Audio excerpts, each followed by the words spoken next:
Located in New Sharon, there is a shop that you could say rocks, called Pattitt's Picks, owned by this man named Bill Pattitt. He's owned this place and have had it running since the 80s, and he collects rocks from Maine and all over the world. Gosh, I got people come from Lake Geneva, Switzerland, Singapore, Holland, France, all over the United States.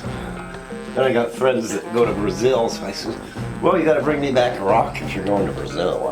So anyway, I do a lot of buying and selling and trading. You won't find his shop when searching online, but at least he keeps it classy with business cards. Located at 538 Mile Hill Road in New Sharon, Maine, even though it's pretty secluded, one could say that it's a hidden gem. Is your favorite WWE star The Rock? WW what star? WWF star, is it The Rock? Oh, no, I got lots of movies with him in though. This is like almost 2 million years old. This is a clam. No longer good for chowder. However, during a couple million years, it's crystallized some calcite crystals right inside the shell. Nice. What is the science behind the black light and making the rocks glow? Something about photons, electrons being excited by the light. In other words, the molecules move faster and makes it visual. These are just some of the stones you can craft with and make jewelry for beautiful people or whatever, or just to look at.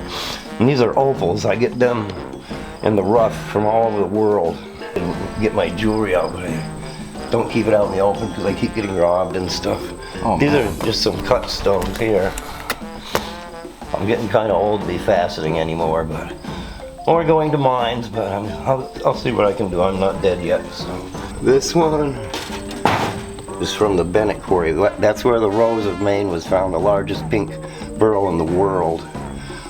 But the owners were drug addicts. They had to chop it up and sell it for $1 million so they could get their drugs, and then they got killed in a car accident about a week later. So there's drawbacks to striking it rich, shall we say. But that's a nice beryl.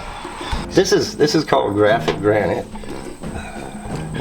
Wow. Maine is one of the few places in the world where you're going to find this rock. It looks like a garlic bread. Yeah, or a cuneiform. Like if I cut that square, I'd say, translate that for me, please. This is some agate I find up the Bald Cap Mountain in Andover. And nobody knows it's up there. They say, oh, you got to go to Perry Beach on the coast. Well, looks like a raw piece of steak. It does. I got some amazing pieces. I haven't polished them all. I wonder if you get some good minerals in both the steak and this. Yes.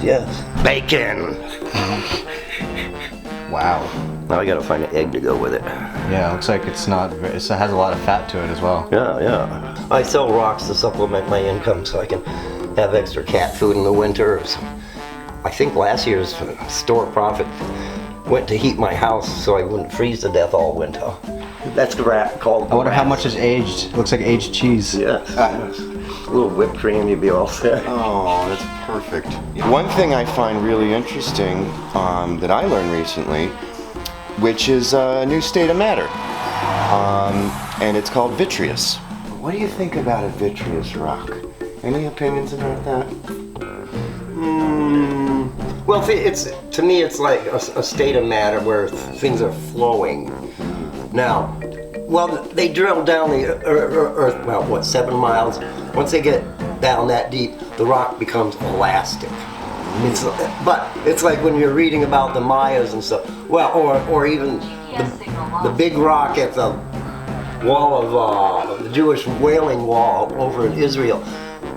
No human being moved that rock. I'm sorry, but no.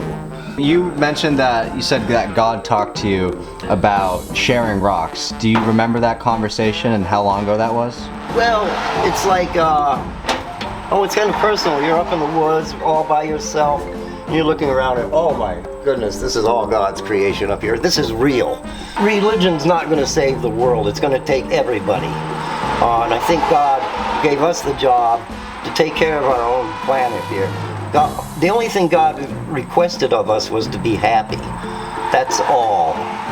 So if you follow the 10 Commandments and you be happy, you'll be doing a lot better. Some people think, if I go to church, I get a free ticket to heaven. Well, if you want to think that, go right ahead, but still. What do you think of this place? I mean, it's a little overwhelming. It's a welcome respite in just a sea of, you know, shopping malls, and there's not much up here. Like, Rocks are real.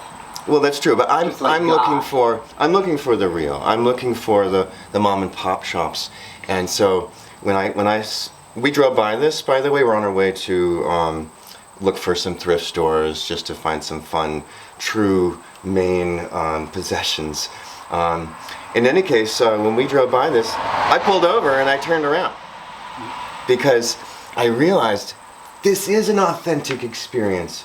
My daughter's, you know, looking for these fun things too, and she doesn't really know how to find the fun things nowadays because everywhere you drive, it's a Walmart and a Target. But then I found Bill's place, and it made me so happy. And the schools don't teach none of this stuff. Life is so short.